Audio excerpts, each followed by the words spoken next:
Hello students, in the previous session already we have seen the male reproductive system in the human beings as well as the female reproductive system in the human beings.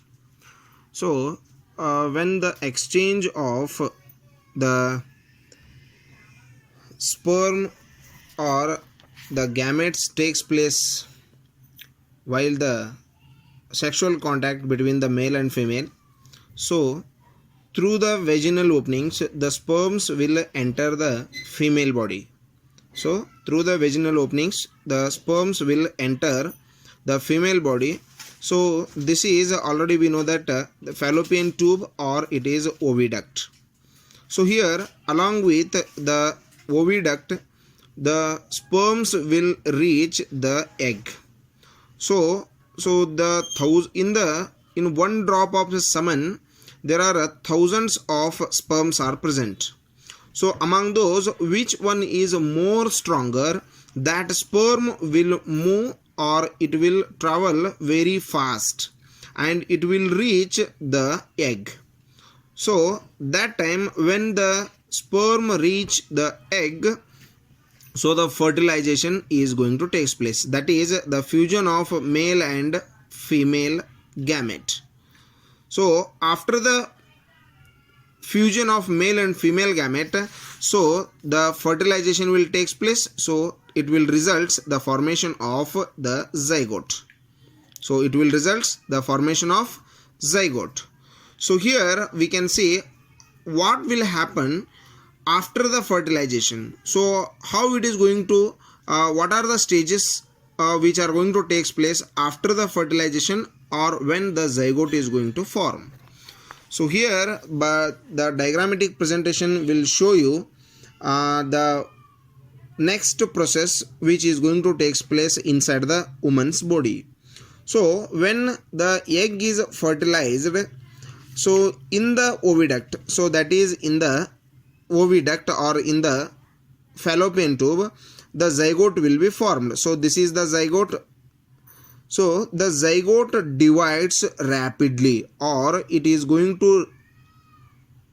under the process of cell division, that is the repeated mitotic cell division. By the repeated mitotic cell division, so the egg will start to divide itself more faster, and so it will start to move slowly in the oviduct and forms a hollow structure or a hollow ball like structure of which is consist of hundreds of cells. So here the single celled zygote is present which is going to divide here. So you can see here that is half portion. So two portions are going to convert into 4 will convert into 8 will convert into 16. Like that only the number of cells are going to increase in the zygote. Okay, so this structure is containing hundreds of cells. So this hollow balls of cell is nothing but embryo. This is embryo. So what the structure we are looking in this diagram, no, that is nothing but the embryo. So in this embryo we can't see the special organs or the any organ of the child. Okay, so this is the undifferentiated structure. So it will sinks into the soft and thick lining of the uterus. So here we can see the red color patch, that is the thick lining of the uterus. So here, and it will gets embedded. So it will come under the embryo gets embedded in the soft and thick lining of the uterus. So this the embedding of the embryo in the thick lining of the uterus, that is called implantation. So here the implantation of embryo in the uterus. So like this, the zygote will come, it will divide, it will come, it will sink down, and it will come and joins, or it will embedding. So means adu hudugikolluvudu andre adaralli silukikolluvudu. So that is the embryo will embedding in the thick lining of the uterus. So this is what we called the implantation. So when the proper fertilization takes place, at that time the implantation is also going to takes place. Otherwise, so when the fertilization is not going to take place, this egg will come, it will sinks, so it will go outside. So when it is fertilized, then only it will be embedded in the inner linings of the uterus. Otherwise it will go out in the form of blood. Okay, so here you will see the one more diagram. In that one we can see after the implantation, this is the uterus. Here only the embryo was attached. Okay, after the development of the embryo,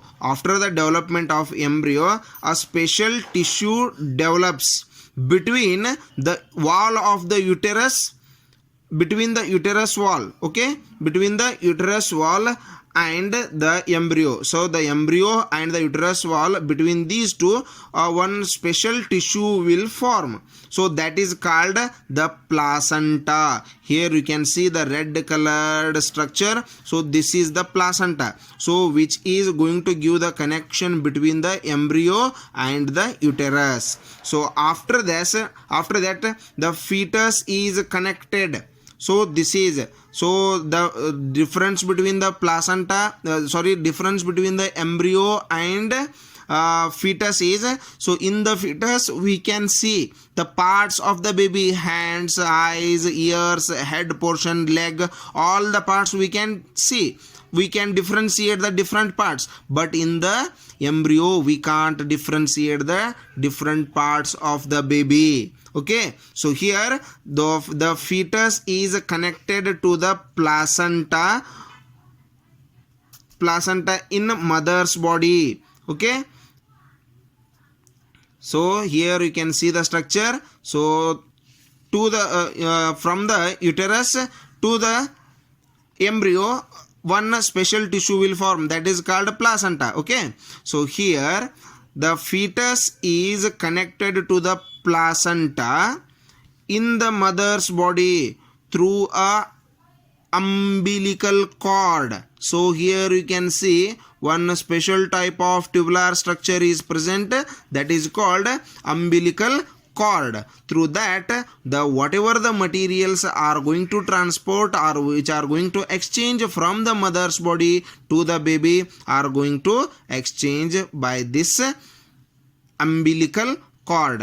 So here all the requirements for the fetus like nutrition, respiration and excretion, all are going to take place. Okay, in other words we can say that the exchange of nutrients, oxygen and waste products between the embryo and the mother takes place through the placenta. Okay, so the connection which is going to give the give between the fetus and uterus, that is the placenta, and placenta and embryo fetus, that is the umbilical cord. Okay, so after this the baby will develop completely. So the time period, okay, so from the time of fertilization up to the birth of the baby, so that time period from the fertilization up to the birth of the baby is called gestation period. Remember this one, the time from which from the fertilization up to the birth of the baby is called the gestation period. So the average gestation period in humans is nothing but the 9 months, or it may be considered as 38 weeks. So the gestation period in the human beings is nothing but 9 months or 38 weeks. So during the gestation period the fetus grows to become a baby. So birth begins when the strong muscles in the walls of the uterus start to contract rhythmically. So the muscles of this uterus are going to they will be form very strongly, and they will start to contract rhythmically at that time. So this head portion will turns and it will come out first, so that by that way only through the vaginal openings the baby is going to be delivered and it will take the proper birth. Okay, so this is what we called the development of the embryo. Hope it is clear. If you have any doubts, you can send the messages or questions to my WhatsApp number. Thank you and have a nice day.